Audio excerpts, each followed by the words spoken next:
माजी को याद करके रो रही हूँ।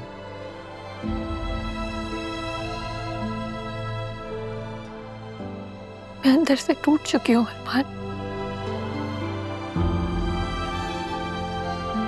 मेरा मासी राह के मुस्तकबिल को दांव पे लगा रहा है।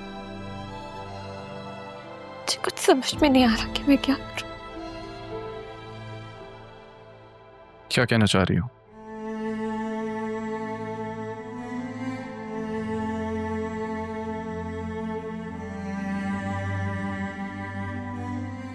आप तो राह के सबसे ज्यादा करीब थे ना। आप उसे समझाएं, वो अपने साथ गलत कर रही है। आप वो जरूर से शादी करने जा रही है अरमान। तुम उस दिन की राह की गई बातों को बहुत सीरियस ले रही हो। मामा मिली थी उस दिन राह से और जरियों से।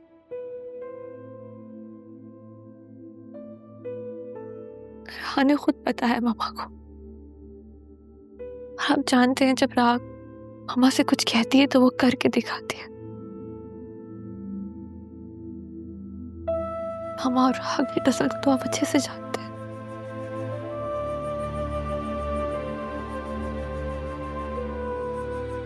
अरमान, मैं जानती हूँ कि राह सिर्फ आपकी दोस्त नहीं, आप उससे मोहब्बत भी करते थे।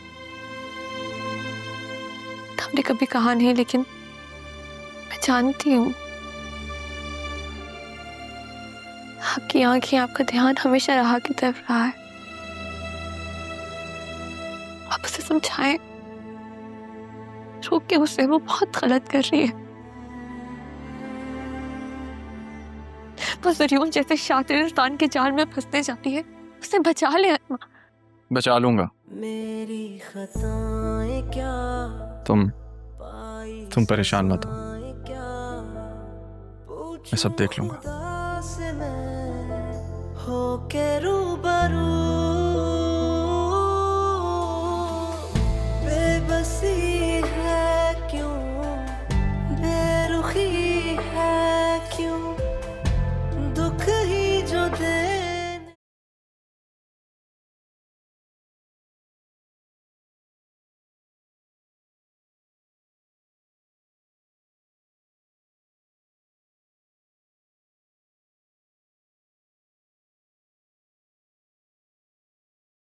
डैड, क्या पैकिंग कर रहे हैं? कहाँ जा रहे हैं आप? थक गया हूं मैं। तुम्हारी परेशानी देख के ये सोचने पे मजबूर हो गया हूं कि हमें यहां से निकल जाना चाहिए। ये डैड, आप क्यों परेशान हो रहे हैं? सब ठीक है। आपकी नई सिम। अरमान हमारे पीछे क्यों पड़ गया है? कितने होटल बदल चुके हम। बोर हो गया हूं मैं। बाहर के अकाउंट्स भी एक्टिव नहीं हो रहे हैं। इतना परेशान तो मैं यूके में नहीं हुआ था। कोई लतीफा सुना है मैंने? हंस क्यों रहे हो तुम? नहीं, आपने कोई वो लतीफा नहीं सुना है। लेकिन डैड, मेरे पास आपके लिए 2 गुड न्यूज है। पहेलियां क्यों बुझवा रहे हो? बताओ क्या बात है। तारा आंटी अब इस दुनिया में नहीं रही। क्या? तारा मर गई? कब? डैड, ये तो नहीं पता, लेकिन दूसरी गुड न्यूज जो है वो सुन के आप खुश हो जाएंगे। राह ने आंटी के सामने ये कबूल लिया है कि वो मुझसे शादी करेगी। क्या? ये कब हुआ? बस डैड, हो गया। अब राह हमारी ढाल बन जाएगी और हमें ये मैदान छोड़ के जाने की जरूरत ही नहीं है, क्योंकि अब तो इतना बड़ा तमाशा लगने वाला है।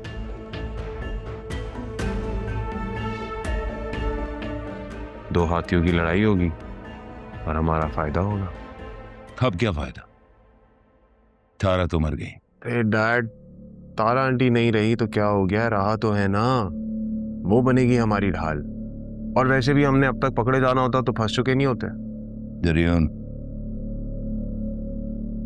देख लो, इस दफा वाकई ना फंस जाएं। राह है सामने। कुछ नहीं होगा डैड, राहा मेरी ढाल बनेगी, आपकी ढाल बनेगी, वो हमारी साइड पे। और वैसे भी अब राहा का है कौन, अकेली तो है वो, ना अरमान उसके साथ है और ना ही कोई और। आप फिक्र ना करें। और वैसे भी आपका असल बदला तो कबीर अंकल से है ना, जिनकी वजह से तारा आंटी ने आपको ठुकराया था। कभी सोचा आपने? ये बात मेरे जहन में पहले क्यों नहीं आई? इसीलिए आपको बताई डैड। अब आप परेशान ना हो, सब ठीक हो जाएगा। खुद भी टेंशन ना ले और मुझे भी टेंशन ना ले। राहा हमारी साइड पे।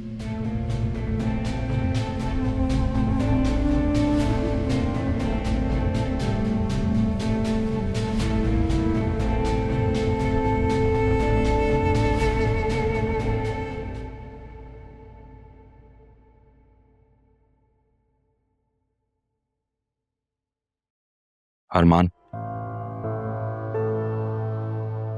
बेटा मुझे तुमसे बात करनी है। जी कहिए। आसिया राहा से मिली थी। जी बताया बतूल ने मुझे। और राहा का नंबर नहीं लग रहा है, बेवकूफ़ी कर रही है वो, मुझे रोकना है उसे, मना करना है उसे। नंबर बंद है उसका और इस वक्त वो किसी की नहीं सुनेगी, ख़ास तौर पर मेरी तो बिल्कुल ही नहीं। हदीद साहब, हम जज्बात में आके जितना उसको रोकने की कोशिश करेंगे वो मज़ीद ज़िद पे उतर के आएगी। फिर मैं आप ही और पापा को क्या जवाब दूंगा? एक काम करेंगे मेरा, कहो। क्या आपको मुझ पर एतमाद है? ये भी कोई कहने की बात है? एतमाद है तभी तो तुम्हारे सामने खड़ा हूँ। बस ठीक है, आप बेफिक्र हो जाए, मैं सब देख लूँगा। आप बस राहा और ऑफिस से कुछ दिन दूर रहिएगा, भरोसा रखिए मुझ पर। ठीक है बेटा।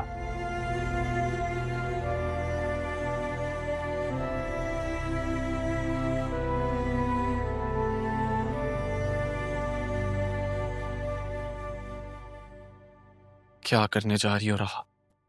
तुम्हें पूरी दुनिया में सिर्फ ज़रियून ही मिला था क्या? बेवकूफ लड़की, तुम्हें कैसे समझाऊं मैं? क्या बात है अरमान, किससे बातें कर रहे हो अकेले में? फड़फड़ा रहे हो? बेवकूफी करने जा रही है नहीं आपकी लाडली, रोक ले उसे। क्या मतलब, पहेलियां क्यों बुझा रहे हो? सीधी सीधी बताओ। राहा ज़रियून से शादी करने जा रही है। क्या? मुझे और बतूल को एक साथ देख के पता नहीं क्या मिसअंडरस्टैंडिंग पैदा होगी उसके दिमाग में। अम्मी प्लीज उसे रोके। एक मिनट, पहले मुझे ये बताओ, तुम्हें किसने बताई ये बात? बतूल ने, और अभी अदील साहब ने भी मुझे यही कहा कि वो ये हरकत करने जा रही है। प्लीज उसे कॉल करें अम्मी। और एक काम करो, फोन में लाओ जरा उसे जल्दी से। मेरी कहाँ सुनेगी अम्मी, वो मेरा तो फोन भी नहीं उठा रही। प्लीज आप कॉल करें।